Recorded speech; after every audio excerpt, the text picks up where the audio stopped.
언제나 명쾌한 해설을 해주시는 뉴스 전문가 세 분이 오늘도 스튜디오에 나와 있습니다. 김경진 전 국회의원, 이두화 변호사, 그리고 하종배 보도본부 선임기자 세 분입니다. 어서 오십시오. 안녕하세요. 안녕하십니까.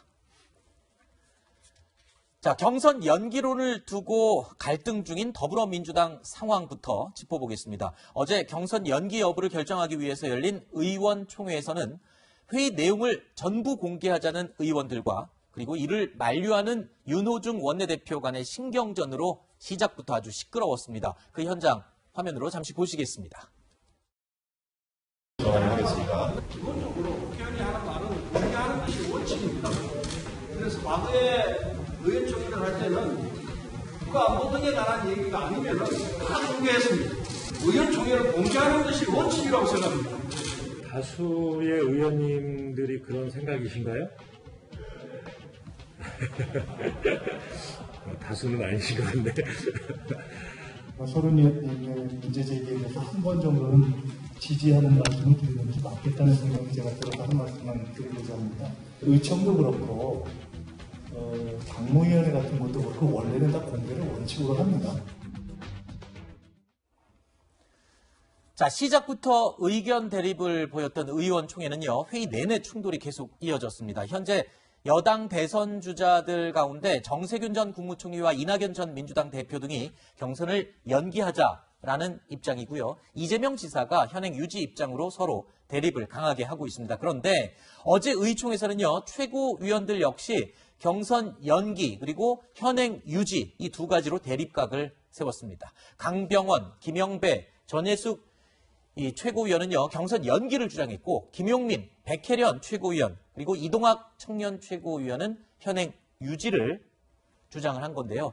지도부가 정확하게 3대3으로 반반 나뉘었습니다. 자, 어제 의총 상황을 보면 사실상 대선 주자들의 캠프 대리전이다. 이렇게 봐야 될 것 같아요. 예. 지금 이제 거기 최고위원들 지금 3대3으로 갈렸잖아요. 네.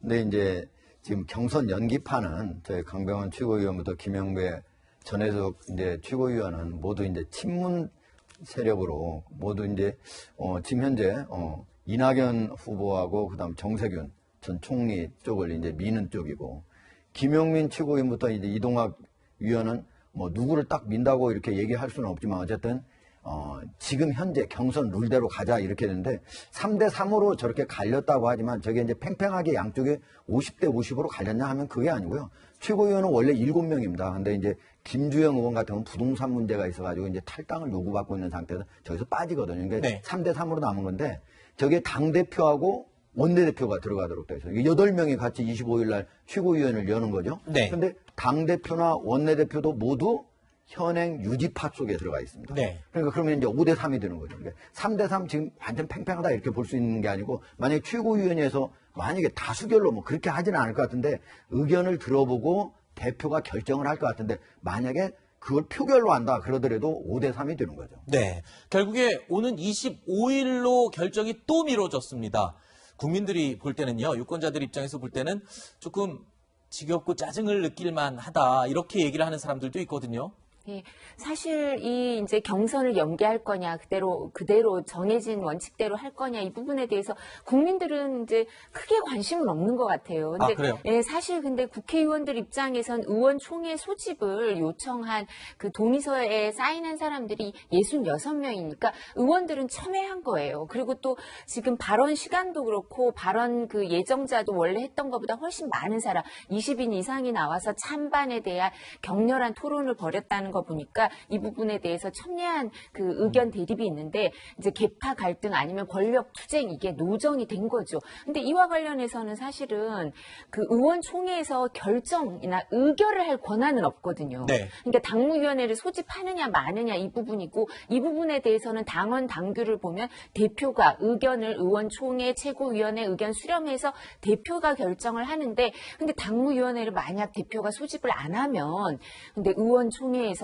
또 당무위원회 소집도 또 3분의 1이 있으면 또 소집을 할 수 있어요. 네. 당무위원들이. 그래서 당무위원회가 독자 소집되는 거 아닌가. 이게 내홍에, 이게 정리되는 게 아니라 내홍의 시작이 아닌가 싶습니다. 의원님, 사실 이 내용이요, 건전한 어떤 논쟁이다, 뭐 이렇게 볼 수도 있지만, 이 경선 경쟁이 끝난 다음에도 당 내의 갈등으로 남을까봐도 좀 우려가 되는 시각도 있거든요. 그런 부분이 있죠. 그러니까 네. 워낙 지금 첨예하게 갈리고 있는 것 같고요. 그러니까 비이재명계 쪽에서는 이제 핵심이 이런 것 같아요. 결국은 민주당 입장에서는 조금 어려운 상황인데 정권을 재창출하기 위해서는 이재명 후보 같은 경우는 확장성이 없기 때문에 정권 재창출에 굉장히 어렵다. 네. 그래서 이재명이 아닌 다른 사람이 뽑혀야 된다. 아마 이런 생각이 주류를 이루고 있는 것 같고요. 그래서 이런 흐름으로 가면 그냥 평균적으로 그냥 망하는 것이 아니냐. 이러다 보니까 내부적으로 굉장히 좀 치열하게 다툼이 있는 것 같고, 방금 이두하 변호사께서 말씀하신 대로 저게 지금 당무위원회 3분의 1 이상 이 서명 받으면 소집이 가능하거든요. 네. 그러면 실제 당무위원회가 소집이 될 것인지 안 될 것인지 거기에 따라서 민주당이 굉장히 벙커에 빠질 수도 있고 그걸 네. 탈출할 수도 있고 그런 것 같아요. 네. 자, 이렇게 또 한 번 결론을 미뤄야 할 만큼 어제 의원총회 상황은 아주 심각했다라고 분석이 되고 있습니다.